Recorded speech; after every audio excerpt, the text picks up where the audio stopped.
18 अक्टूबर 2025 दिवाली की तैयारी से गुलजार दिल्ली के तिमारपुर इलाके का गांधी विहार। लेकिन इस दिन एक साधारण सी रिहायशी इमारत भयानक आग की लपटों में घिर गई। दमकल कर्मियों ने जब आग बुझाकर एक फ्लैट के अंदर प्रवेश किया तो उन्हें 32 वर्षीय रामकेश मीणा की जली हुई लाश मिली। रामकेश एक यूपीएससी एस्पिरेंट जिसका सपना देश की सेवा करना था, लेकिन आज वह सिर्फ एक जला हुआ शरीर था। शुरुआत में पुलिस और मीडिया ने इसे सिलेंडर ब्लास्ट या शॉर्ट सर्किट का मामला माना, लेकिन क्राइम सीन पर कुछ चीजें बेमेल थीं। पिघले हुए घी के टीन, टूटी हुई शराब की बोतल और जलने के निशान जो किसी आम विस्फोट से मेल नहीं खाते थे। दिल्ली पुलिस की अनुभवी आंखों ने भांप लिया, यह दुर्घटना नहीं बल्कि एक सुनियोजित हत्या को छिपाने की साजिश थी। कुछ ही हफ्तों की गहन जांच के बाद पुलिस उस नाम तक पहुंची जिसने इस पूरे षड्यंत्र को रचा था।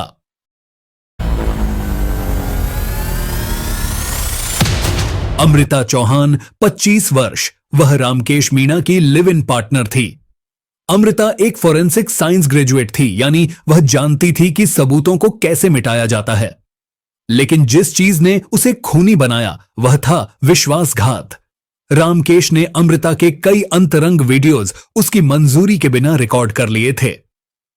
महीनों तक अमृता ने उससे विनती की कि वह उन क्लिप्स को डिलीट कर दे, लेकिन रामकेश ने साफ मना कर दिया।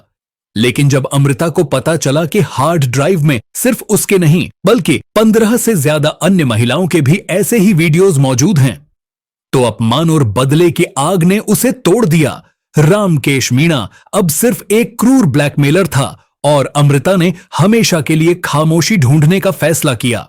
इस जघन्य काम के लिए अमृता ने मदद ली अपने पूर्व प्रेमी सुमित कश्यप से।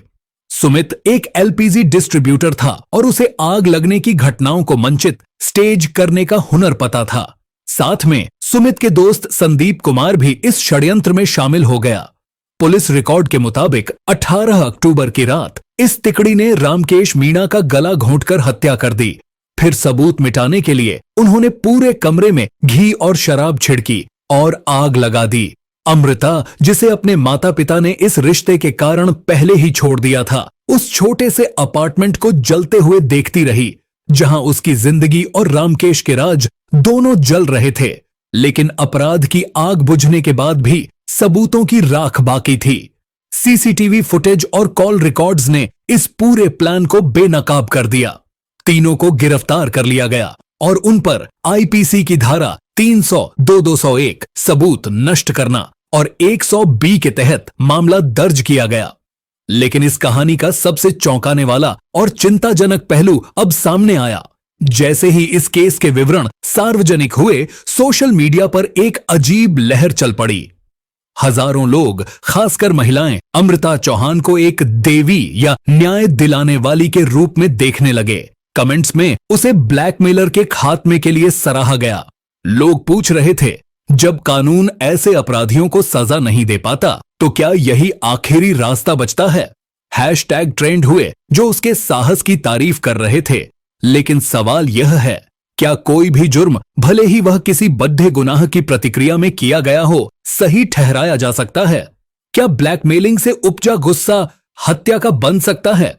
सोशल मीडिया ने भले ही उसे हीरोइन बना दिया हो, लेकिन देश की अदालत में वह एक आरोपी है। यह केस सिर्फ एक हत्या का नहीं है, यह ब्लैकमेलिंग के गहरे जख्म और कानून को अपने हाथ में लेने के खतरनाक चलन की एक डरावनी कहानी है।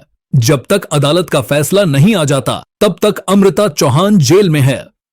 आपका इस घटना पर क्या सोचना है? कमेंट करके हमें बताएं। क्या अमृता ने सही किया या गलत? ऐसे ही और भी सच्चे और झकझोर देने वाले किस्से जानने के लिए हमारे चैनल को सब्सक्राइब करें और बेल आइकॉन दबाएं।